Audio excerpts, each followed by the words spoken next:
Então, o que acontece?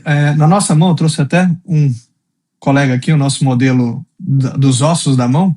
Então, os ossos do metacarpo são esses ossos aqui de baixo, que parece que a mão ela é composta pelos dedos, né, totalmente longos, mas na verdade os metacarpos eles ficam nessa região de dentro aqui, quase na palma da mão. E a gente tem dois mecanismos de como fazer uma lesão, uma fratura desses ossos. Um é um mecanismo direto, por um impacto direto, e o outro é por um trauma torsional, por um mecanismo que a gente chama de indireto. O mais comum no futebol é por esse mecanismo indireto, ou a mão trava ou prende na queda ao chão, no uniforme de outro jogador, durante o contato entre jogadores, e acontece uma torção de um dos dedos e isso reproduz aqui no metacarpo.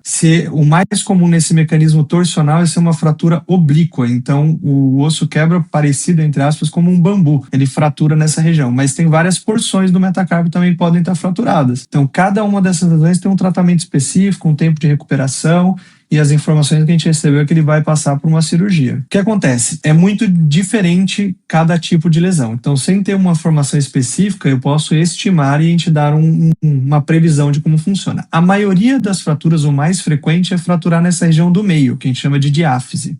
A via cirúrgica, quando a gente faz a cirurgia, o que é o conceito para entender de forma mais prática? O osso, quando ele fratura, ele tem um potencial de cicatrizar. O nosso próprio corpo faz um processo de cicatrização do osso. A função do ortopedista é reestabelecer a anatomia, realinhar aquele osso, colocar ele na posição correta e deixar o tempo do próprio corpo cicatrizar. Mas o tempo de consolidação do osso, ele é igual, com cirurgia, sem cirurgia. O que a gente faz na cirurgia é criar uma estabilidade para que aquele osso cicatrize. Então a gente mantém ele na posição ideal para que o corpo faça o processo de cicatrização. Por isso que muitas vezes passa, fala assim, então eu quero fazer cirurgia para recuperar mais rápido. Para vocês entenderem, funciona assim. O período de cicatrizar um osso do metacarpo naturalmente é de mais ou menos 4 semanas, por isso que se comenta que ele vai ficar 1 mês afastado. Mas quando a gente faz a cirurgia, a gente não depende de nenhuma mobilização externa. Então, o tempo de recuperação acaba intercalando com o tempo de cicatrização do osso. Então, quando a gente faz um tratamento com gesso, por exemplo, o paciente começa a recuperar depois da retirada do gesso. Quando a gente faz uma cirurgia, faz uma fixação ali por dentro, ele pode começar a recuperar durante o processo de cicatrização do osso. Então, o que a gente pode estimar aí,